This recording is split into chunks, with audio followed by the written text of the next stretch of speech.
Halo teman-teman, perkenalkan nama saya Maria Guriti Bulumuda, NIM 0812100063 dari Fakultas Keguruan dan Ilmu Pendidikan, kelas 2B semester 2, Universitas Nusa Indonesia. Pada video ini saya akan membahas soal tentang fungsi injektif, fungsi surjektif, dan fungsi bijektif, beserta cara penyelesaiannya dan penjelasannya. Oke teman-teman, silakan simak video selanjutnya. Soalnya adalah, buatlah masing-masing satu contoh fungsi injektif, fungsi surjektif, dan fungsi bijektif. Dari soal yang tadi, sekarang kita akan membahas satu persatu. Yang pertama yaitu tentang fungsi injektif. Soalnya adalah, manakah yang termaksud fungsi injektif? Di sini kalau kita lihat teman-teman, ada dua diagram panah ya. Yang pertama yaitu fungsi F yang memetakan himpunan A ke himpunan B. Terus diagram panah yang kedua yaitu fungsi G yang memetakan himpunan A ke himpunan B juga. Sebelum kita bisa menentukan dari dua diagram panah di atas, manakah yang termasuk dalam fungsi injektif, kita harus mengetahui dahulu apa itu fungsi injektif. Fungsi injektif adalah fungsi di mana himpunan A berpasangan dengan himpunan B dan tidak ada elemen yang memiliki pasangan. Dalam fungsi ini, elemen B dapat atau boleh tidak berpasangan dengan elemen A. Nah, sekarang kita kembali ke soal. Kita perhatikan baik-baik manakah yang termaksud dalam fungsi injektif.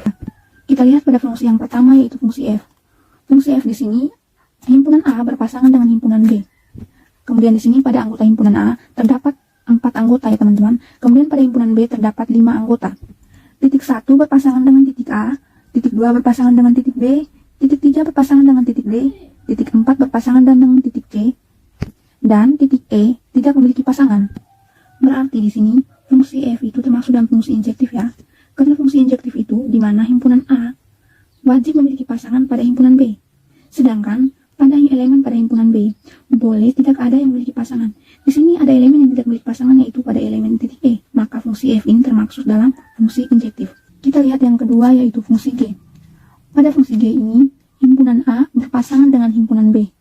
Fungsi injektif itu fungsi di mana himpunan A memiliki pasangan pada himpunan B dan himpunan B boleh tidak memiliki pasangan di himpunan A. Tetapi teman-teman dalam injektif ini tidak disebutkan tuh elemen yang memiliki pasangan lebih dari satu. Tetapi di sini pada titik R memiliki pasangan lebih dari satu. Jadi di sini fungsi G ini bukan termasuk dalam fungsi injektif. Kita lanjut yang kedua yaitu tentang fungsi surjektif. Soalnya adalah manakah yang termaksud fungsi surjektif. Nah, untuk penyelesaiannya di sini kita harus mengetahui dahulu pengertian atau apa itu fungsi surjektif. Fungsi surjektif adalah fungsi yang daerah hasilnya merupakan himpunan daerah kawan. Artinya, setiap anggota himpunan di daerah kawan memiliki pasangan dengan anggota di himpunan daerah asal. Dalam hal ini, pasangan anggota himpunan daerah asal dan kawan boleh sama. 3 dan 4 memiliki pasangan yang sama, yaitu pada titik 7. Pada titik 3 dan 4 memiliki pasangan yang sama, yaitu pada titik 7. Jadi, fungsi F ini termasuk dalam fungsi surjektif. Kemudian kita lihat pada gambar yang kedua yaitu fungsi G. Ternyata G ini bukan termasuk dalam fungsi surjektif. Kenapa? Karena terdapat satu anggota pada daerah kawan di himpunan G yang tidak mempunyai pasangan di daerah P. Pada titik 4 ya teman-teman. Jadi G ini disimpulkan bahwa fungsi bukan merupakan fungsi surjektif, melainkan fungsi into. Selanjutnya kita masuk ke pembahasan yang ketiga yaitu tentang fungsi bijektif.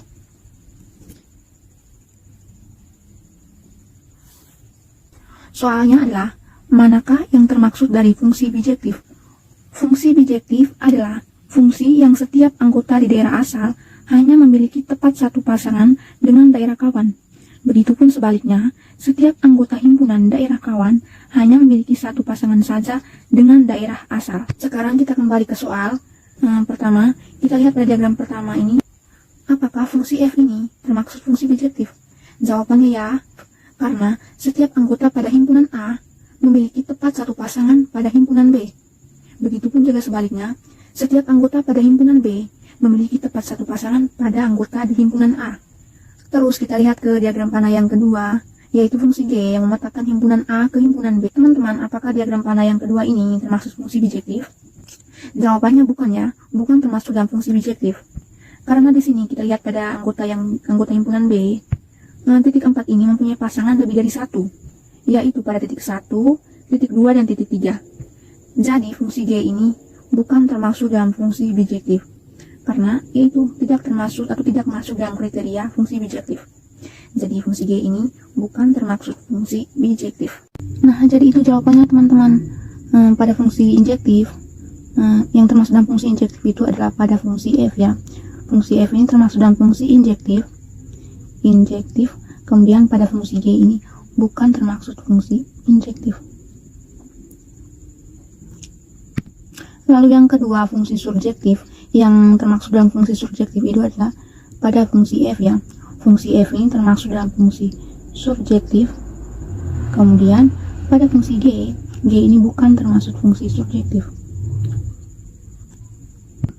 Kemudian lanjut lagi ke fungsi yang ketiga, yaitu fungsi bijektif. Manakah yang termasuk fungsi bijektif? Jawabannya adalah pada fungsi F ya teman-teman.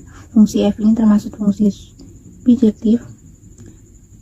Dan fungsi G ini bukan termasuk fungsi bijektif. Sekian pembahasan soal tentang fungsi injektif, surjektif, dan bijektif. Sekian dan terima kasih. You are dead to me, 'cause what you said to me